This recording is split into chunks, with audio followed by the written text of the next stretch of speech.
الله عليه وسلم صلى الله على محمد صلى الله. Bismillahirrahmanirrahim. Assalamualaikum warahmatullahi wabarakatuh.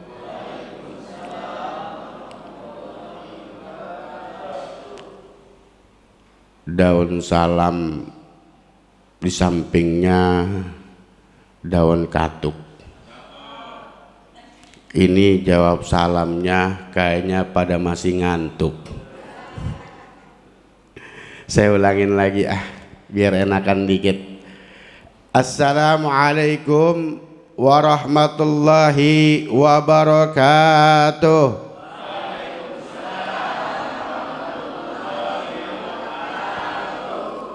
Alhamdulillah. Alhamdulillahi rabbil alamin. Alhamdulillahilladzi arsala rasulahu bil huda wa dinil haq liyudhhirahu 'alad dini wa kafa billahi syahida. Asyhadu an la ilaha illallah wahdahu la syarikalah wa asyhadu anna Muhammadan abduhu wa rasuluhu la nabiyya ba'dah. Mauliduhu bi Makkah wa hijratuhu bil Madinah wa sultanuhu bi Syam. Allahumma shalli ala Sayyidina Muhammadin. Allahumma shalli ala Sayyidina Muhammadin wa ala alihi wa ashabihi wa man tabi'ahum bi ihsanin illa yaumiddin. Qala Allah Ta'ala fil Qur'anil Karim, a'udzu billahi minasyaitonir rajim. Bismillahirrahmanirrahim. Nun wal qalami wama yasturun. Shadaqallahul azim wa sadaqana habibul karim wa nahnu ala dzalika minas sa'idin wasyakirin walhamdulillahi rabbil alamin. Yang saya hormati pengurus yayasan dan juga DKM Masjid Nurul Iman beserta jajarannya, yang saya hormati pula Al-Mukarram Al-Ustadz Noval, beliau kawan seperjuangan dengan saya, para tuan guru, para kiai, para asatid, para ustadz, bapak-bapak, ibu-ibu yang tidak saya sebutkan satu persatu namanya tanpa mengurangi rasa hormat dan takjim saya kepada bapak-bapak dan ibu-ibu sekalian. Pertama dan yang paling utama, kita patut bersyukur sama Allah Subhanahu wa Ta'ala bahwa kesempatan pada pagi hari ini kita masih diberikan nikmat oleh Allah Subhanahu wa Ta'ala sehingga dapat berkumpul melaksanakan sholat subuh dan juga mendengarkan kajian kuliah subuh.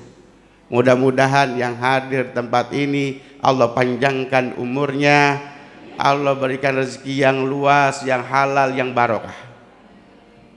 Selawat dan salam tidak lupa kita limpahkan pada junjungan kita Nabi besar Muhammad sallallahu alaihi wasallam yang telah menuntun kita, memperkenalkan kita dengan ajaran agama Islam. Semoga kita selamat baik dunia dan akhirat. Bapak, Ibu, para hadirin sekalian yang berbahagia, kenapa tadi saya bilang ini nikmat yang luar biasa yang Allah berikan kepada kita. Enggak semuanya manusia, enggak semuanya orang yang ada di muka bumi ini pagi-pagi bangun, Bu. Coba cek KTP-nya Islam atau bukan? Islam. Coba cek dah. Padahal kadang rumahnya di samping masjid, toaknya kenceng nih, suaranya yang azan bagus, yang imam bagus. Kira-kira kalau kita lihat banyak nggak yang nggak bangun? Ini merupakan nikmat yang Allah berikan kepada kita. Kita masih diberi kasih nikmat nih, bisa duduk, bisa bareng, bisa sholat jamaah. Subhanallah, enggak semuanya Allah berikan kenikmatan itu kepada manusia yang ada di muka bumi ini. Kita nih orang-orang terpilih di depan Allah Subhanahu wa taala. Bapak Ibu para hadirin sekalian yang berbahagia, tema kita pada pagi hari ini tema yang sehari-hari kita hadapi. Yang sehari-hari kita sering melakukan dan merasakannya. Makanya saya ajak bapak-bapak, ibu-ibu sekalian, jamaah sekalian, kita coba menghadirkan Allah di segala langkah dan perbuatan kita. Ini tema kita. Kadang-kadang gampang ngucapinnya gampang, tapi melakukannya susah. Menghadirkan Allah di setiap langkah dan perbuatan kita. Kayak gampang banget tuh ngadirin Allah. Gue ingat aja sama Allah, udah selesai kok. Enggak gitu juga. Banyak nih kadang-kadang nih, kita lagi pada begini nih, iman kita lagi naik, ingat sama Allah, kadang-kadang khusus, kadang-kadang sampai menguraikan air mata karena kita ingat dengan Allah. 2 meter aja dari masjid, lupa sama Allah. Betul nggak? Nih contoh ibu-ibu pagi-pagi sebelum beraktivitas yang lain, biasanya ibu-ibu belanja, tukang sayur. Belanja semua kan tukang sayur, Bu? Berarti kalau nggak belanja nggak masak, Pak. Bapak nggak dimasakin sama ibu-ibu. Biasanya belanja tuh tukang sayur, nawar, Bang ini cabai berapa? Cabai sekilo 15.000 misal, 5 contoh. Karena saya bukan tukang cabai jadi nggak tahu harga cabai. Udah gitu dibilang sekilo 15.000, nawar lagi. Emang nggak dapat Bang 13.000. Ya udah buat ibu ambil dah 13.000. Ditimbangin tuh sekilo. Pas lagi ditimbangin nyomot nih cabe, diem-diem nggak minta izin sama tukangnya, dicomot-comotin, masukin aja kantong plastiknya. Iya, tukangnya nggak lihat, orang lain nggak lihat, tapi Allah lihat perbuatan kita. Betul gak? Pernah begitu, Bu? Ngaku dah. Oh Bang, aku. Oh, begitu. Saya sering kadang-kadang merhatiin tuh, kadang-kadang nyomot tuh, kadang-kadang Bang nyobain Bang beli jeruk, nggak izin lagi tuh sama tukang jeruk, main cobain, Bang ini cobain, udah makan baru bilang Bang cobain ya, gitu. Udah dikiloin, ngambil lagi itu nyomot 3 biji. Nah kira-kira barang yang kita comot tadi halal apa enggak? Nah, saya coba tanya dah. Yang sekilonya mah tadi halal tuh. Yang kita comot itu kira-kira nyampur sama yang halal, kita tahu mana yang halal mana yang enggak halal. Coba. Tahu? Udah gitu yang enggak halal dimakan sama anak kita, yang enggak halal dimakan sama suami kita. Ini yang membuat doa-doa kita itu kepada Allah itu jarang ditangguhkan, enggak langsung dikabulkan sama Allah Subhanahu wa taala. Tuh, hati-hati. Itu yang enggak halal tadi tuh, yang enggak halal tadi jadi masuk ke dalam tubuh kita, jadi darah di dalam tubuh kita, itu jadi yang membuat doa-doa kita itu enggak langsung dijabah sama Allah Subhanahu wa taala.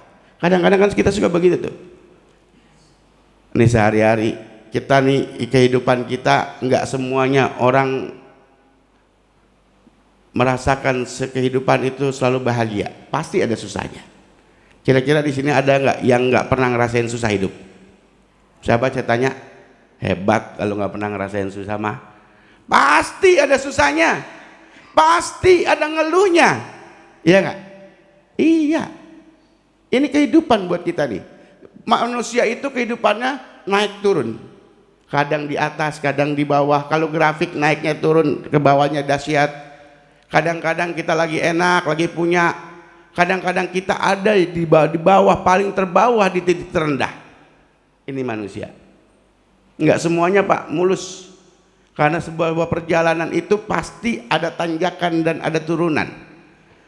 Sebuah perjalanan itu pasti ada halangan dan rintangan.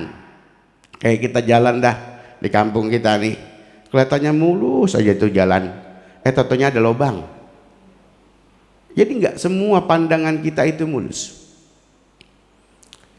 Ketika kita berada di titik terendah, ketika kita berada di titik kesulitan, manusia makan gampang ngeluh, ya, gampang ngeluh. Kadang-kadang suka bandingin dah, ngomong dah dalam batinnya, ya Allah, hidup kok susah amat ya, kok begini amat ya, udah usaha, udah kerja, masih aja susah. Kadang-kadang yang salah lagi, kadang-kadang ngungkit-ngungkit ibadah kita sama Allah. Ya Allah, saya udah zikir, udah sholat, udah puasa, sudah sodako, tapi kok hidup saya masih susah aja. Ada nggak yang begitu? Ada nggak? Jujur aja coba. Pasti ada. Coba pikirin hati kita. Pernah nggak kita melakukan itu?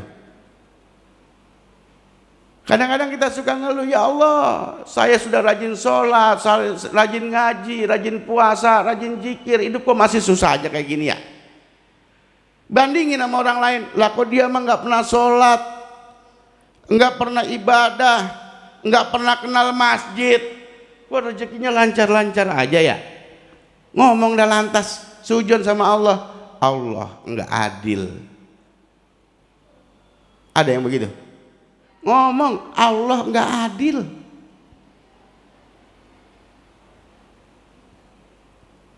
Coba bayangin, pernah nggak kita lakuin itu? Bahkan sampai suudzon sama Allah Subhanahu Wa Taala bilang Allah nggak adil. Kok dia yang nggak pernah sholat, kok dia yang nggak pernah ibadah, kok dia yang nggak pernah zikir, dia nggak pernah sujud di hadapan Allah Subhanahu Wa Taala, diberikan rezekinya lancar, kehidupannya enak. Kok dibandingkan dengan kita yang sering sujud, yang sering ibadah, yang sering zikir, yang sering sodako, dekat dengan ulama, dikenal dengan masjid, kok hidupnya susah? Ini kehidupan kita sehari-hari. Makanya kenapa saya bilang hadirkan Allah di setiap langkah dan segala perbuatan kita. Ini tema kita pada pagi hari ini. Karena ini banyak Pak, banyak orang bahas yang tinggi-tinggi, tapi kehidupannya lupa nih sama kehidupan sehari-hari. Kadang-kadang yang bisa menjatuhkan iman kita itu di kehidupan sehari-hari itu. Kenapa Allah berikan itu kepada mereka yang nggak ibadah, mereka nggak kenal sholat, mereka nggak kenal masjid, mereka nggak pernah zikir? Itu ujian buat mereka dengan harta, benda, dan sebuah kenikmatan. Coba kalau ibu lagi ibadah rajin-rajinnya, tiba-tiba Allah kasih rezeki lebih ke ibu bapak sekalian. Tiba-tiba got samping rumah kebayar sama orang, dapat misalnya 3M. Misal nih mah, mana ada juga geser got 3M, nggak ada. Ini malah lagi misal, ilah, dapat 3M. Kira-kira dari uang yang bapak ibu dapat, kira-kira langsung kemana? Coba, ayo jawab jujur. Pagi ini nih ada yang bawain duit dah 3M dah. Nah kira-kira ibu bapak semuanya setelah megang duit 3M yang inget apa? Mall. Yakin saya setelah dapat 3M pagi ini nih, dapat 3M nih, kira-kira yang diinget langsung diinget apa? Belanja. Udah ngitung-ngitung Pak, oh ini beli emas sekian, beli baju bocah sekian, beli mainan anak sekian, beli kebutuhan ini sekian, belanja dapur sekian. Belanja repot tuh ke mall tuh, sholat lupa. Nah, sering kejadian tuh begitu tuh. Pengen muter-muter misalnya, pengen bagusan berangkat ke Tanah Abang. Lagi repot tiba-tiba lagi jalan-jalan milih-milih baju azan. Allahu Akbar, Allahu Akbar. Kata mak, kata anaknya, mak udah azan mak, ntar dulu tanggung. Yang ngerasa ketawa pak, ngalamin. Karena emang sehari-hari begitu, kita sering nyaksiin yang begitu.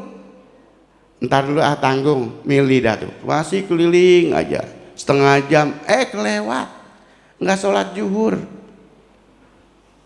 Udah zuhur nggak kelewat, pulang macet, asar kagak, sampai rumah kecapean tidur, akhirnya maghrib juga kagak. Makanya Allah tangguhin tuh buat yang ibadat, bentar aja dah, nikmatnya belakangan nanti di akhirat. Lu mah nanti kalau gua kasih langsung lu lupa, kalian lupa sama Allah, nggak lagi ibadah. Boro-boro nih saya mau tanya bapak-bapak, kalau pagi ini ada yang bawain duit 3M, inget nggak sama anak yatim? Inget nggak sama masjid? Inget nggak dengan sodako? Nggak ada, jarang yang ketemu yang begitu. Nggak ada, jarang. Kali gitu baru dapat duit nih, anak yatim nih 30 orang sekian, ini nyumbang masjid nih 1 juta. Ini nggak ada bu, yang diukurin pasti baju, pakaian dan segala macam. Tuh yang begitu tuh Allah tahu. Makanya segala perbuatan kita itu hadirkan Allah. Saya punya cerita. Saya berkawan dengan orang Katolik, Kristen Katolik. Dia ibadahnya saya lihat rajin. Kalau dibandingin sama kita, kayaknya kalau saya saja nih, kalau ngeliat dia ibadah kayaknya saya ngiku. Setiap saat, setiap di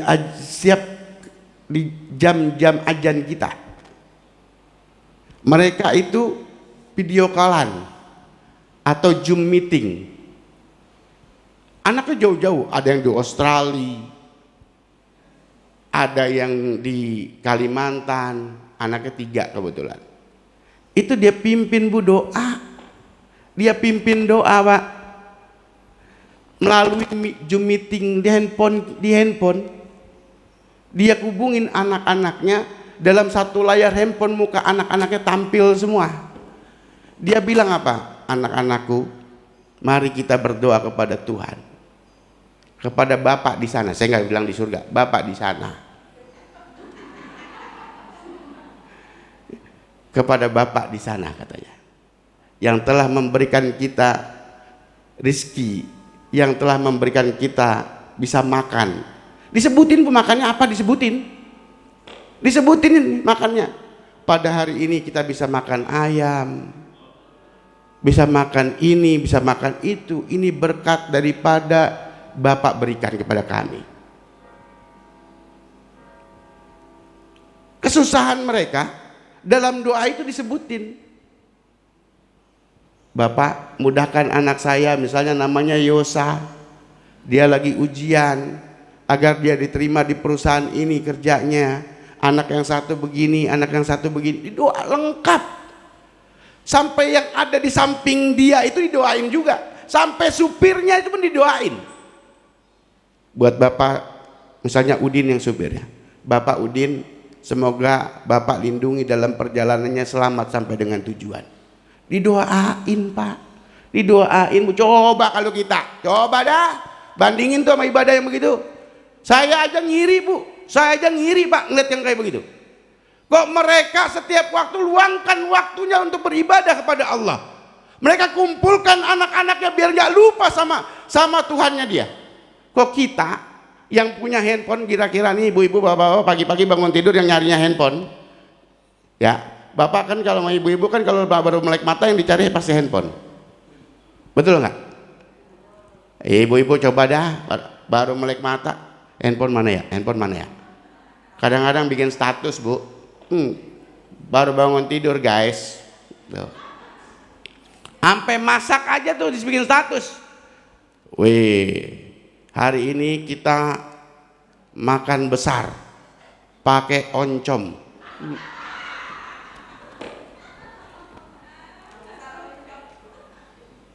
Handphone tiap hari dipegang, tiap jam, tiap menit dipegang.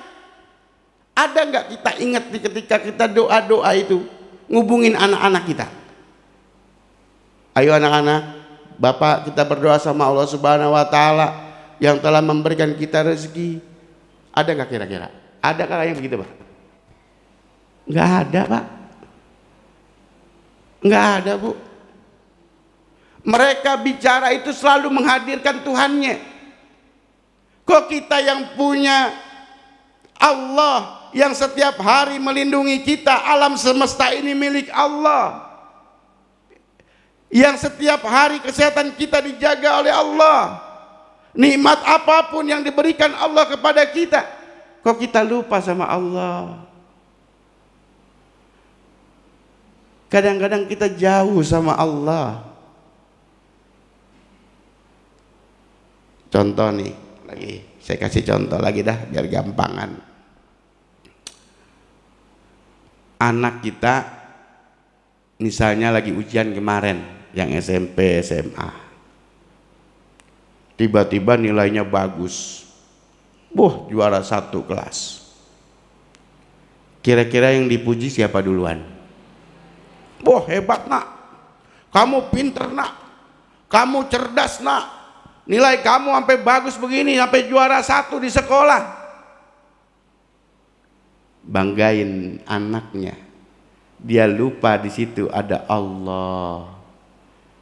Kalau Allah enggak berikan kenikmatan itu enggak ada, Bu. Kalau Allah tidak berikan kenikmatan itu kepada kita enggak ada. Coba sekarang Bapak lagi duduk di sini, yang hadir di sini, tiba-tiba Allah cabut kenikmatannya. Gampang buat Allah. Ini yang hadir di sini kan ini camat semua nih. Camat. Nah, Bu Camat, calon mati. Bukan camat yang ada di kantor, bukan, calon mati. Kita nggak tahu umur. Kadang-kadang kita lagi ngobrol, ya Allah, tiba-tiba ntar siang ada pengumuman di masjid, inna lillahi wa inna ilaihi rajiun, telah berpulang ke rahmatullah Bapak A bin A misalnya. Sebelahnya ngomong, ya Allah barusan banget tadi ngobrol sama gua, bercanda tadi sama kita, makan bubur bareng tadi sama Mpok Anu, makan lontong bareng sama Mpok Anu misalnya nih Mak. Itu ketika Allah mau cabut kenikmatan dari kita, mudah buat Allah, nggak susah buat Allah.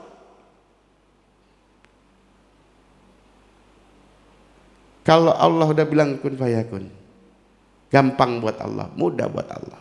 Makanya manusia ketika kita ada di muka bumi ini nggak usah sombong. Kadang-kadang baru punya mobil baru, sombongnya nauzubillah. Baru dikasih kenikmatan lebih sama Allah, sombongnya nauzubillah. Nunjuk udah nggak pakai tangan, pakai kaki. Yang nono gitu. Jadi kasih abang ketawa baik, ngerasain. Kadang-kadang kalau jalan itu bukan lagi bagaimana dengak ke atas gua gitu. Kadang-kadang telak pinggang juga udah bukan di pinggang, agak naikkan dikit begini nih gitu. Seakan-akan dunia punya dia aja udah. Kalau orang udah sombong tuh, Masya Allah. Padahal baru dikasih kenikmatan lebih sama Allah.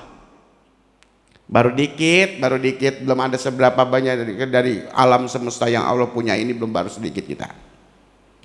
Jabatan yang kita punya, harta benda yang kita punya, ini merupakan kenikmatan Allah yang gampang Allah ambil. Hati-hati. Pernah nggak kita nyaksiin, tadi dia kaya sekarang kagak punya apa-apa. Tadi rumahnya mewah banget. Parkirannya sampai 40 mobil parkirannya. Sekarang ngontrak. Ada yang begitu? Banyak. Kenapa? Gampang buat Allah, mudah buat Allah ambil semua kenikmatan yang ada di manusia. Nggak susah, nggak sulit. Jabatan yang Bapak punya gampang buat Allah. Banyak kita lihat kasus-kasus itu. Wow, bintangnya berjejer, Bu. Ada bintang 7. Ya kan? Kalau bintang 7 puyeng, ya kan? Ada yang berjerat tuh bintang 7 lagi enak-enaknya, Pak. Nikmatin tuh punya bintang di pundak. Tersangkut masalah. Langsung jatuh, ambruk. Langsung jatuh, ambruk. Karena apa? Yang dia punya kenikmatan yang Allah berikan, dia lupa siapa yang punya kenikmatan itu, yaitu Allah Subhanahu wa Ta'ala. Itu, Bu. Jadi dalam keadaan kita senang, kita selalu ingat sama Allah. Kalau kita lagi susah juga ingat sama Allah. Ini kadang-kadang kan ingatnya sama Allah lagi susah doang. Kalau lagi susah mah gerung-gerung kali mah. Sholat juga apa, sholat juga dikerjain, sholat sunat, sholat hajat, sholat macam-macam, tasbih segala macam dihajar udah nggak ada sisanya. Ya Bang. Iya. Kalau lagi susah mah nangis kegerungan, ngadu sama Allah. Ya Allah, susah amat ini hidup ya Allah. Tapi kalau lagi senang, lupa sama Allah Subhanahu wa Ta'ala. Padahal Allah itu dekat, Bu, sama kita. Wa idza sa'alaka qarib ujibud da'watad da'i fa idza da'ani falyastajibu li wal yu'minu bil alahum yarshudun. Allah itu dekat. Allah itu lebih dekat dari urat nadi kita. Allah nggak jauh, Bu. Apapun yang tersembunyi, apapun yang kita lakukan, Allah tahu. Allah Maha mengetahui. Jangankan yang dilakukan, yang baru tersirat di hati kita saja, itu Allah udah tahu tuh. Kita mau buat apa? Kita mau melakukan apa saja tuh, Allah tahu. Makanya udah dah. Sekarang mah udah dah. Ingat Allah aja udah. Nggak usah mikirin yang lain. Nggak usah peduliin yang lain. Sekarang bagaimana kita punya hubungan sama Allah, bagaimana kita dekat dengan Allah, bagaimana segala apapun yang kita lakukan itu ingat dengan Allah Subhanahu wa Ta'ala. Nggak usah usil dah, Bu, sama orang mah. Kadang-kadang repot ngusilin orang, ibadah kita rusak, ibadah kita lupa. Yang ada ngomongin orang baik. Jangankan, Pak, kalau ngomongin orang kan jangankan di tempat maksiat. Kadang-kadang lagi ngaji aja kadang-kadang masih ngomongin orang. Kadang-kadang mak-mak tuh.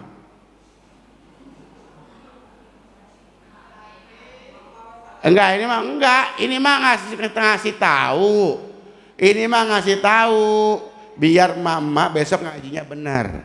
Kan mama kan ngajinya makan seminggu 7 kali. Lah iya.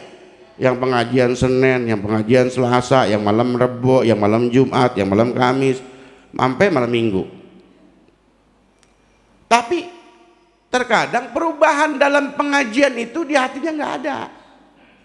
Kadang mah ustazahnya udah ngasih tahu, Bu, jangan suka fitnah orang. Fitnah orang itu sama aja membunuh, sama aja memakan bangkai saudaranya sendiri. Diajarin gak kayak gitu? Diajarin. Bu, jangan sombong. Sombong itu dekat dengan neraka. Diajarin gak kayak gitu? Masih sombong gak? Kadang.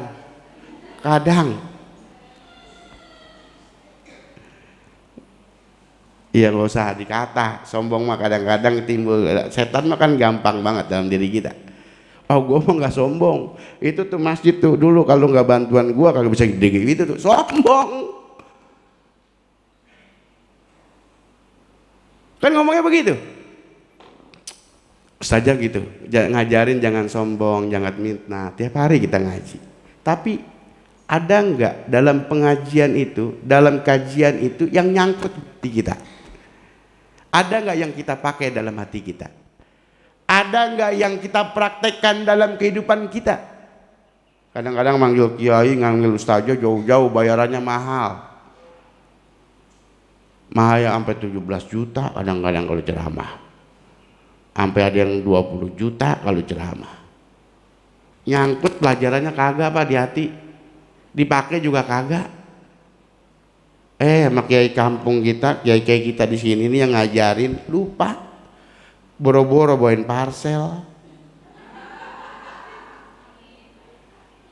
Cuman salam. Ada CCTV Allah. Raqibun atidun, 2 malaikat yang terus mengintai kita. Maka bagaimana Bapak Ibu sekalian, seorang hamba Allah yang sudah merasa diawasi oleh Allah, maka hidupnya akan terbimbing, hidupnya akan teratur gitu, nggak berani macem-macem, ya, malu dia. Nih, kalau tadi taubat dapat pelajaran dari pengelana, maka sekarang muraqabah dapat pelajaran dari pengembala. Hidup di zaman Khalifah Umar bin Khattab, ada seorang pengembala yang budak belian.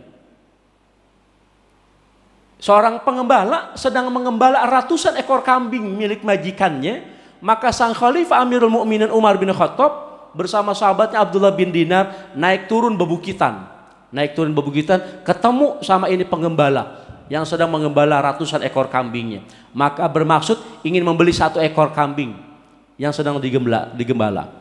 Faqala Umar, berkata sang khalifah, ya gulam bi'na syatan, wahai sang pengembala, tolong kau jual kepada kami 1 ekor kambing yang sedang kau gembala. Faqala al-gulam, maka sang pengembala menjawab, innaha mamlukun, maaf tuan, kambing-kambing ini ada yang punya. Faqala Umar, sang khalifah langsung berkata lagi, karena sang khalifah paham ini pasti kambing-kambing milik majikan dia gitu, ya. Maka entah bermaksud ingin betul-betul membeli atau ingin menguji, ya, bagaimana sejauh mana ini budak amanah atau tidak begitu terhadap kambing-kambing milik majikannya. Maka Umar Amirul Mukminin kembali berkata, qul li sayyidika akala dhi'bu, ya sudah sana kau katakan kepada majikanmu bahwa dari ratusan ekor kambing yang sedang kau gembala 1 dimakan serigala.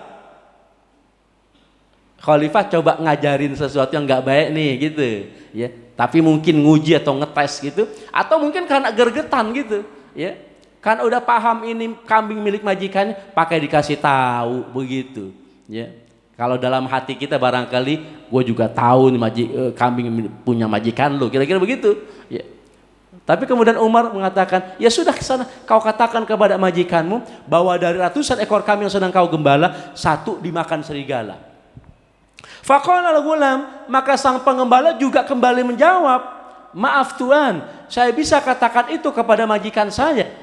Saya bisa mengatakan bahwa dari ratusan ekor kambing yang sedang saya gembala 1 dimakan serigala. Saya bisa katakan itu kepada majikan saya tuan. Tapi maaf tuan, aina Allah, di mana Allah? Ya Allah. Itu namanya al-istifham la yatajil jawab. Pertanyaan yang kagak memerlukan jawaban. Dari pengembala kepada Amirul Mukminin, aina Allah. Itu nggak perlu jawaban. Kenapa? Karena itu pertanyaan yang menegur. Maka dalam riwayat dikatakan tidak lagi faqala Umar, berkata Umar, tidak, tetapi fabaka Umar, sang khalifah menangis. Kenapa menangis? Karena seperti ditusuk dengan kalimat yang begitu kuat, keyakinan yang kuat dari seorang pengembala yang dia adalah budak. Maka kemudian fadzahaba washtarahu wa'taqahu, sang khalifah kemudian pergi dalam keadaan menangis, pergi meninggalkan ini pengembala untuk mencari siapa ini majikan. Untuk kemudian beliau beli, lalu kemudian dibebaskan jadi manusia merdeka. Persis kayak Bilal bin Rabah dulu, yang yakin dengan keyakinannya ahadun ahad gitu kan, disiksa. Tapi dia tetap mengatakan Esa, Allah, Allahu ahad kan gitu, ahadun ahad gitu. Allah yang Esa, Allah yang Maha Esa. Tidak pantas keyakinan itu muncul dari seorang budak belian. Maka kemudian oleh sang khalifah Abu Bakar Siddiq pada zaman itu dibeli Bilal bin Rabah untuk kemudian dijadikan manusia merdeka, dibebaskan. Maka begitu juga halnya dengan Umar bin Khattab. Ini enggak pantas keluar dari lisan seorang pengembala yang budak. Maka kemudian sang khalifah membelinya, lalu kemudian dibebaskan jadi manusia merdeka. Bapak Ibu, tolong dibantu jawab pertanyaan saya. Pernahkah kita mendapatkan kesempatan yang sama dengan seorang pengembala tadi? Kesempatan untuk mendapatkan keuntungan. Jawabannya bukan cuma pernah, mungkin bisa berkali-kali. Betul. Ya. Keuntungan yang sama seperti pengembala tadi. Tapi kapan kita bisa berani mengatakan aina Allah, di mana Allah? Ya. Nah, inilah yang menyelamatkan daripada perilaku kita sebagai seorang muslim, seorang mukmin dari hal-hal yang tidak diinginkan oleh Allah dan Rasulullah sallallahu alaihi wasallam. Adanya kriminalitas, adanya kejahatan, mohon maaf, korupsi, pencurian, itu karena apa? Karena tidak adanya sikap muraqabatullah. Satu sikap merasa diawasi oleh Allah. Dia lupa Allah Maha melihat. Seorang pembantu rumah tangga misalkan nggak berani mengambil barang-barang berharga milik majikannya. Iya, dia bilang nggak ada orang nih. Tapi seorang pembantu yang beriman kepada Allah, saya sendiri nggak ada orang nih. Allah yang kedua. Ada dua orang bekerja sama untuk mengambil sesuatu yang bukan haknya. Nggak ada orang. Cuman kita doang berdua. Iya, cuman berdua. Allah yang ketiga. Kan begitu. Terus.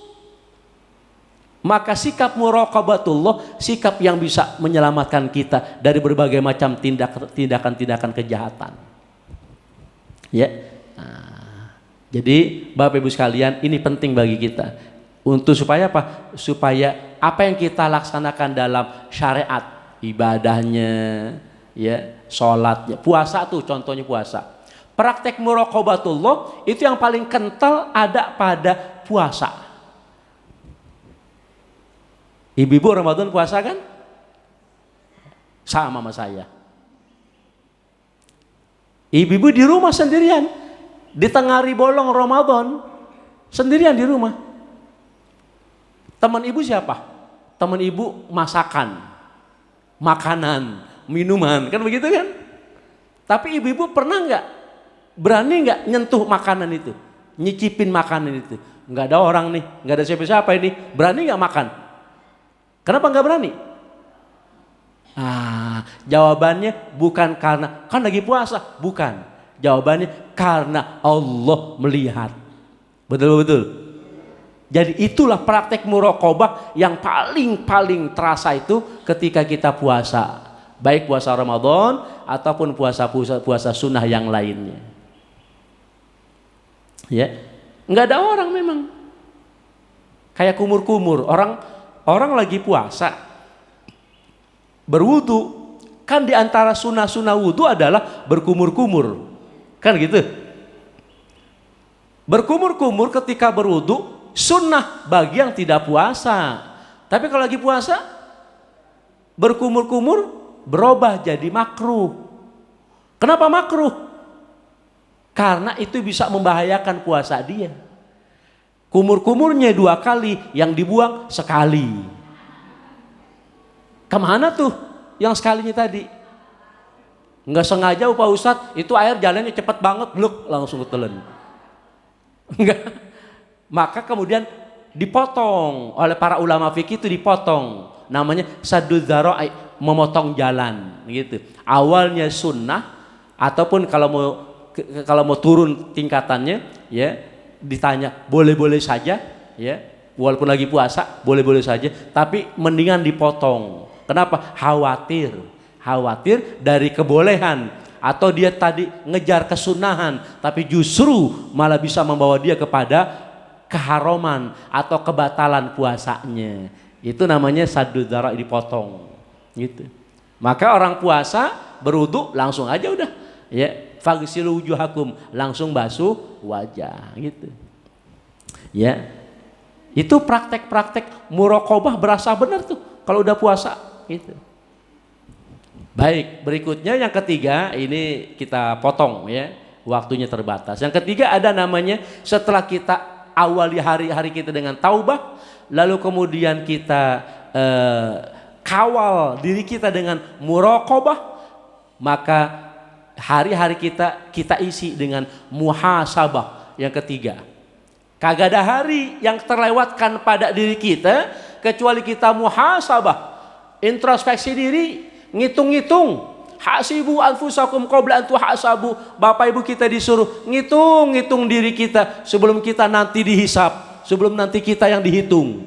Maka sebelum kita dihitung, sebelum kita dihisap, ini sekarang waktunya kita banyak ngitung-ngitung. Ngitung dalam artian bukan perhitungan dengan ibadah, pelit dengan ibadah, bukan. Tapi kita perhitungan maknanya kita hitung-hitung. Kalau kita cuman sekedar merasa udah banyak, ternyata semuanya itu menjadi batal dengan apa?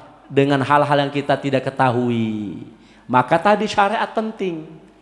Kalau syariatnya maksimal, naik perahunya benar, maka kita tahu mana syarat-syarat wajib sholat, mana syarat-syarat wajib puasa, mana syarat-syarat sahnya sholat, mana syarat-syarat sahnya puasa, mana rukun-rukun sholat, mana rukun-rukun puasa. Maka pelajaran fikih penting bagi kita, supaya kita nggak selama ini merasa sudah ibadah, ternyata banyak yang terhapus karena ketidakpahaman kita itu. Maka pentingnya kita terus mengaji dan mengkaji, begitu. Ya, jadi muhasabah itu evaluasi diri, gitu.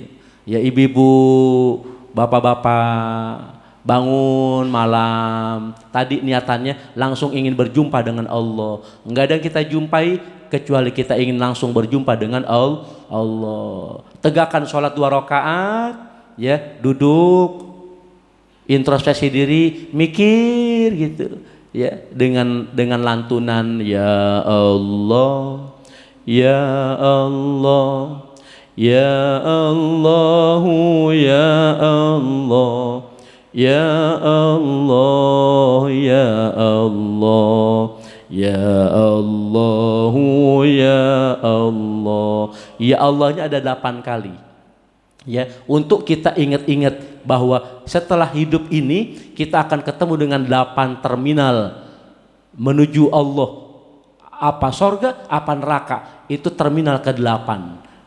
Pertama ada sakaratul maut, nanti ketemu dengan alam barzakh, nanti ketemu dengan hari kebangkitan. Terus ada 8 ingat-ingat sama dengan doa duduk di antara 2 sujud. Rabbil firli warhamni wajburni warfa'ni warzuqni wahdini wa'afini wa'fu anni ya Allah, ya Allah, ya Allah, ya Allah, ya Allah, ya Allah, ya Allah, ya Allah.